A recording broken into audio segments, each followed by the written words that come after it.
Now we're going to take a look at the hot swap browser capabilities within Ableton Live, and this gives us the potential to change presets within any of our instruments or devices, and also to actually change waveforms within some of the synthesizers. To see how this works, we're going to pull in some empty devices. I'm going up to the device browser, opening up the instrument group. I'm going to start with a sampler,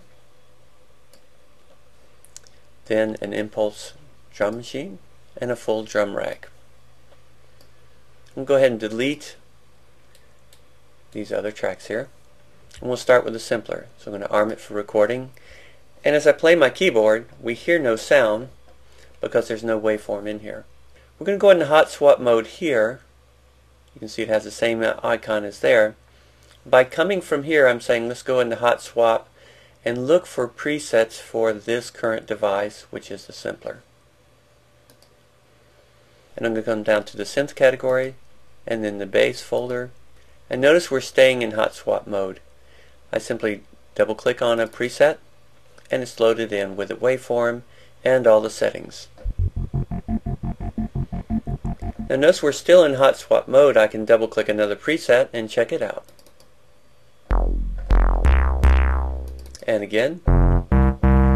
So for this experiment I'm going to go ahead and go with bass detector. And then I'm going to exit hot swap. Now we can do that here or down here, either one. Now additionally within the sampler we have a waveform here that we can hot swap just the waveform. So that pulsing sound can be now used as a format with a different waveform underneath. Here it is originally. Now put a different waveform in there.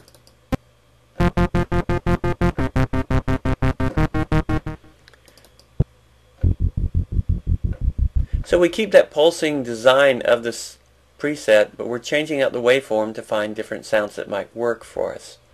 So we see the power of the hot swap already. Let's move over now to an impulse. I'm going to exit and come to impulse. And down here again we have our squares for each of the different samples we might play back, but when we pull back or engage the impulse drum machine from here, we're pulling it in without a preset, so it's empty. Now notice each square has its own hot swap box. If I activate it here in the first one, it's commonly used for a bass drum sound, so it's looking now for kick drum sounds. And we can audition these, we can hear them. Okay, I'll pull that out for a big kick drum. Let's go to the next square, activate its hot swap. It's assuming I want a snare. I can listen.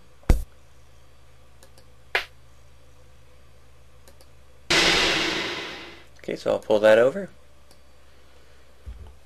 Let's hot swap again. I'll come down a couple and hot swap here. And it's assuming I'm looking for a tom drum. I can pull that over and drop it.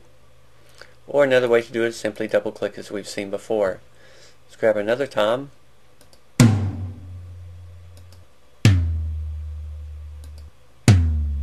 Double clicking, and it's in place and we see the name change. So hot swapping waveforms works both for the impulse and for the sampler. Let's move on over to the drum rack now, and again we have several squares and each one is ready to have its own drum sound. If I double click on that we can drop anything right in on that. But let's go now to our main browser, come to waveforms, and grab any waveform we might find. It doesn't have to be a drum sound, I can just drag it right there. And now we've got, and we can hot swap here, go into different categories. Now notice it's retaining the original sample until I double click. And there we are.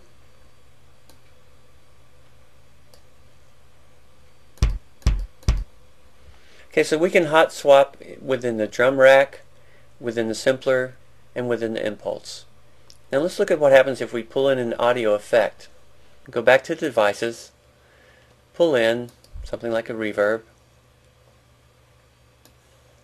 and drop it in place.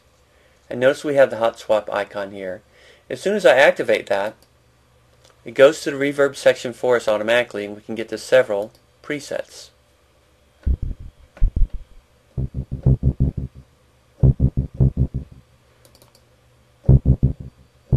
So when I double click it comes into play.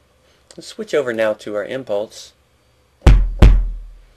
and add a reverb in there. And we'll hear this more clearly now. Swap that out. Double click. And that gets out of the way of the lows more. You can try a different one just by double clicking. So you see that hot swap gives us a quick access to the preset settings for any device, again any device, whether it's an audio instrument, an audio effect, or a MIDI effect, and to the waveforms within many of our devices. Okay, that concludes our look at all the browsers.